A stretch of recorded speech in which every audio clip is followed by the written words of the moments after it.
Hi, this is Sarit Switzer, and welcome to the It Is Taught podcast, a podcast devoted to the teachings of Rabbi Shneur Zalman of Liadi as recorded in his most famous work, the Tanya.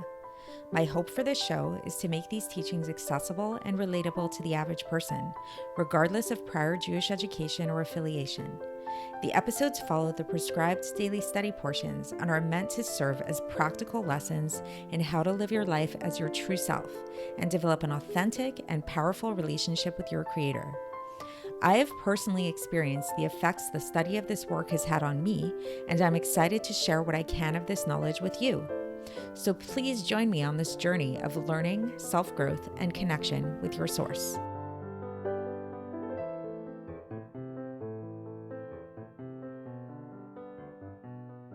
Hi, and welcome to the It Is Taught podcast. This is episode 152 for the 22nd of Nissan in a leap year. So today is Achron Shel Pesach, at least in Chutz La'aretz. So I am pre-recording this episode, even though I am in Israel, where we only keep one day of Yom Tov. Nevertheless, this episode is being pre-recorded. So I hope you are having a nice holiday so far. And today we're going to talk about a very common phenomenon in Jewish religious literature, and actually it's common in a lot of other religions too, namely the idea of anthropomorphism and the idea of describing God with human-like traits and what that's all about and why we do this and some of the limitations involved with it as well. So for context, we are in the middle of chapter 42, and we've been talking so far about the idea of cultivating or awakening, rather, our innate fear or awe of God, of our Creator, and how to do this. And we've been talking about the idea that this isn't something that needs to be generated from the outside or developed from the outside, but it's actually something that we just need to uncover from within. And it's about more developing a state of awareness and taking away obstructions that are preventing us from having this kind of awareness.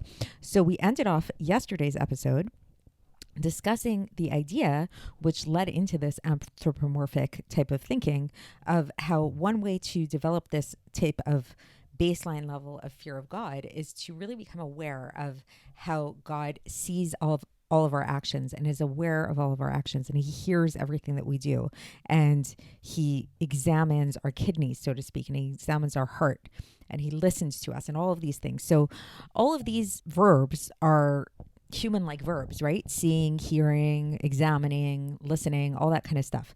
So the Alter Rebbe begins the section today bringing up a very obvious question with all of this, which is God is not human. So what do we mean exactly? Like, why is it that we give God these like human-like character traits, and what is going on with that? So an interesting way to think about this whole type of anthropomorphic type of thinking is to actually flip it on its head. And this is an idea that comes up in Chassidus, and the Alter Rebbe kind of brings it up here too, where there's a common understanding, even within like more basic Jewish thought, where when we talk about God's vision, God's hearing, God's hand, God's arm, all of these things, we talk about these things because it's sort of like just to give us something to understand. And it's like God doesn't really have a hand. God doesn't really have a voice. God just doesn't really have eyes the way that we have eyes. But since we have eyes, we have a voice, we have hands, all these things, we attribute these aspects to God because it's something that's relatable. It's something that can kind of give us a conception of who God is. So while that might be true on a certain level, there's a deeper level to this where we can actually understand what's going on a much more profound level. And this is where we actually flip this on its head, where we realize that it's not so much that we have the real hand or the real feet or the real vision or all of these things, but rather the true actual truth of these things, because the true actual truth of anything is in God. So the true foot, the true eyes, the true hands, the true ears, these belong to God. And what we experience here in terms of our vision, in terms of our hearing, in terms of our thoughts, even any attribute that we think of is actually but a mirror image of God. And it's an imperfect and a limited image of the true type of thing like this. So the philosopher Plato actually tapped into a certain aspects of this idea in his theory of the forms and matter, and where he talked about this idea that when we talk about, let's say, a dog, like, or a triangle, or anything that we experience here in the world, we see many examples of dogs here in the world, and we see many examples of triangle, but there's an actual dog and an actual form of triangle that exist on a more spiritual, like ethereal kind of plane. And that is like the perfection of whatever we experience down here as being a dog, as being a triangle, as being something like this. Like there's no actual physical dog, or there's no actual physical triangle that we experience that's going to epitomize all of the aspects of what it truly means to be a dog, or what it truly means to be a triangle. While nevertheless, we do say that these things are dogs and these things are triangles and what have you. So similarly with us, when we talk about our vision, when we talk about our hearing, when we talk about our hands, our feet, all these things, it's true. We do have vision. We do have hands. We do have feet. We do have hearing and all that stuff. However, these are really just mirror images and very coarse images of the true actual reality of handness, of vision, of hearing, of these kind of things as they exist in God. So it's not so much that we attribute these things to God because it's things that we have and it's a way for us to understand God better, but rather it's attributes that God gave to us so that we can associate with him better, if that makes sense. So that's the first thing that the Alter Rebbe brings up, is this whole idea and what to keep in mind. And again, this is an answer to the question of how is it that we can say that God sees all of our insides, our kidneys, our heart, all of these things. He sees all of our actions. He hears everything we do. He listens to us. It's because, yes, God's not a human being, but he's actually much more than a human being. And thus he has these attributes in a much more perfect way and full way. And not only that, the Alter Rebbe will then go on to explain how these sensations that God is having are actually a lot more intense than the concept of just seeing something the way that we see things that are outside of us, or hear things that are outside of us. Because why? Because God, actually, as we've been describing previously in the Tanya, God and the world are not two separate things. And the world is actually nothing but a manifestation of God. Like God is everywhere. And so thus, this brings to mind a term, which I actually heard for the first time during my yoga teacher training course, believe it or not, which is proprioception. So proprioception can be thought of as like a sixth sense in human beings. It's the ability to sense any kind of movement that you are doing, or any kind of action that you're doing, or any kind of, or where your body is in space. So it's sort of like the ability to be conscious as to what's going on the inside of you. So whereas the other five senses that we have give us an experience of the outside world, this proprioception, which is sometimes called the sixth sense, gives us a sense of what's going on the inside world. Where am I? What am I doing right now? So when we understand this idea of proprioception and we apply it to God and we apply it to the world and what we've been discussing, we can see that for God, when we talk about God seeing and hearing and examining our hearts and all these things, for God, it's not that he's looking at us as like these outside beings, because we and God, there is no real separation between us and God. So really for us, it's sort of like when he sees us and when he experiences what we're experiencing, this is a type of proprioception for God. He's sensing what's going on the inside for him. And so when we understand how deeply we know ourselves and how much more aware and attuned we are to ourselves versus to what's going on the outside world, it can give us a really strong sense of the attunement and the awareness that God has to us. And then the Alter Rebbe will conclude this section now, and then he'll give the limitations to this understanding. Namely that while it's all nice and good to think of God in these human terms, and even if we say that, okay, God's but like a perfect version of these ideas and these adjectives and all that stuff, nevertheless, it's not a perfect way of looking at God, because when it comes to us, when it comes to our sensations and the way that we perceive things in the world, whether it's on the outside away from us, or even if it's on the inside in this proprioceptive type of way, we are affected by what we feel and see and sense. And these sensations cause a change in us. They cause a reaction out of us. Whereas for God, we know that God is unchanging and nothing can change him or alter him at all.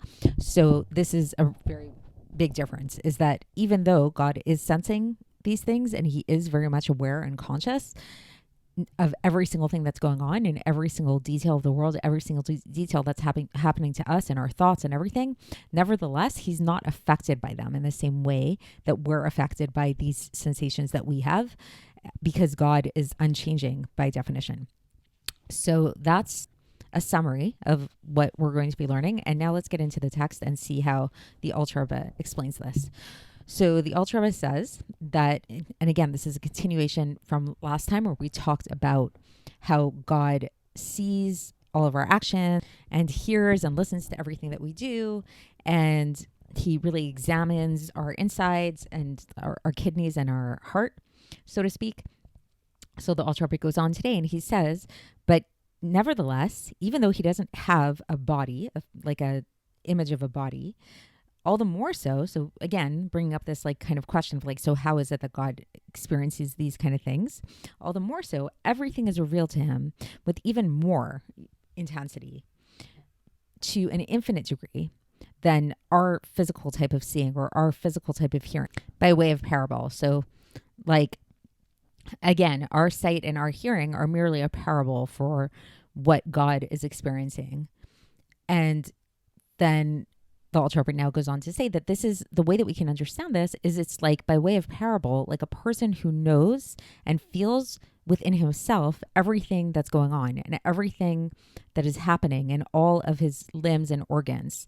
So again, this idea of proprioception is what it made me think about. Like, for example, here, if a person is cold or if a person's hot, which I'm not sure if temperature sensation in the body is under the category of proprioception, but we can say it's this general feeling of self-awareness. So a person knows, like, we're generally aware of the fact if we're cold, if we're hot, even to the point, says the Alter Rebbe, if we feel heat in our toenails even. Like, for example, if somebody is scorched by fire, God forbid, let's say if you go on the ground and like, do you ever feel that feeling of like, let's say you walk on like really, really, really hot grounds, like a really hot sand or something like that. Like you feel it even there. It might even get into your toenails. And not only do we sense, says the Alter Rebbe, what's happening, like this proprioception, like what are the limbs of our body doing? How are they moving? Where are they in space and that kind of thing? We actually, even more than that, we feel their essence and we feel their substance. We feel what they are. Like we're aware of, I have a hand, I have a foot, that kind of thing. And we feel everything that happens to them. And we sense this in our brain. And so the Alter Rebbe says that this is the type of knowledge that we're talking about when we talk about how God knows everything that's going on in the creations, in his creations, whether we're talking about supernal creations or lower creations, since they all come from him. And as a citation, the Alter Rebbe brings a citation from Divrei Hayamim, chapter 29, verse 14, which says, Ki mimcha hakol, which literally means from you come all things. So says the Alter Rebbe, this is how it is that God knows everything going on, because we're all within God. So the Alter Rebbe says that this explains the meaning of what we say in davening, in Rosh Hashanah davening, where we say, V'gam kol yitzur lo nechad mimeka, which literally means, and no creature is hidden from you. That's from the Rosh Hashanah davening and Musaf. And then the Alter Rebbe says that the Rambam actually speaks about this, and the Rambam explained, and then he says that the scholars of the Kabbalah agreed with him in this idea. For example, the Ramak, who's Rabbi Moshe Kodoveru in the Pardes, wrote about this idea that in knowing himself, so to speak, and God knowing himself, he knows all of his creations that come from him, from his truth. However, says the Alter Rebbe, this is where he says the parable kind of breaks down. He says this parable is only in order to l'shakech et ha'ozen, so to speak. In Hebrew we say. So it's like in order to make sense, to calm the ear, like to make sense to us, basically. Because really the analogy is not really similar to the analog at all. Why? Because the soul of man, even the intellectual soul of man and even the godly soul of man is affected by the going-ons of the body and when the body is upset. Why? Because this soul, this godly soul that we have is actually vested inside of our animal soul, which is vested within the body in a true way. So our godly souls that we have, like as holy as they are and everything, they actually come down here and become vested within our animal souls and within our body. So thus, anytime the body is upset about something, we feel it and our godly souls experience it and it affects them in a really, in a true way. However, for God is not affected, God forbid, by the going-ons of the world and by the changes that happen in the world or by the world at all. Because anything that happens here in this world, anything that anybody does here in this world or anything that happens here, it cannot, God forbid, create any kind of change in God. And so to really be able to understand this truly with our minds, says the Alter Rebbe, the scholars of truth, the Chochmei HaEmet, says the Alter Rebbe, this is an allusion to the Kabbalah, discussed this at length. However, all Jews are ma'aminim b'nei ma'aminim. We are believers and sons of believers without any kind of need to try to understand this and intellectualize this in our minds, in our human minds. And so we say every day in davening, Atahu ad shelo nivra ha'olam v'chulei. So you were the same before the world was created and after the world was created. So we say this every day in davening. And as is explained above in chapter 20. So basically what the Alter Rebbe is concluding here with is basically telling us that this is a very deep concept to understand, how it is that God is on the one hand sensing everything in the world and is experiencing everything in the world because everything is really on the inside of him, but nevertheless he is not affected by the world and nothing in the world can actually change him the way that we do get affected by the happenings in our body and what we experience down here in this physical world. So that's how we're different. And this is a really deep thing to understand. And it's not something that we necessarily need to try to understand because we are believers and sons of believers. So this is something that we kind of it's okay for us to just accept it on faith. So that is the end of the section for today. And I hope that brought you a little bit more of an understanding as to anthropomorphic thought in Judaism, specifically in Chassidus, and what it is, what it's not, and the limitations of it as well. And we will continue along these lines tomorrow, and I'll speak to you then. Thanks for listening to the It Is Taught podcast, hosted by Sarit Switzer.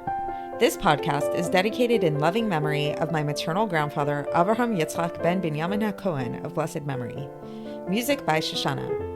If you enjoyed this episode and would like to support the show, please share it with others and subscribe on YouTube, Apple iTunes, Spotify, or wherever you listen to podcasts. And make sure to leave us a 5-star review. To find out more about the It Is Taught project, including more information on my soon-to-be published book, please visit our website, itistaught.com. To catch the latest from me, follow me on Facebook, Instagram, and Twitter. Looking forward to speaking with you tomorrow, and until then, have a great day.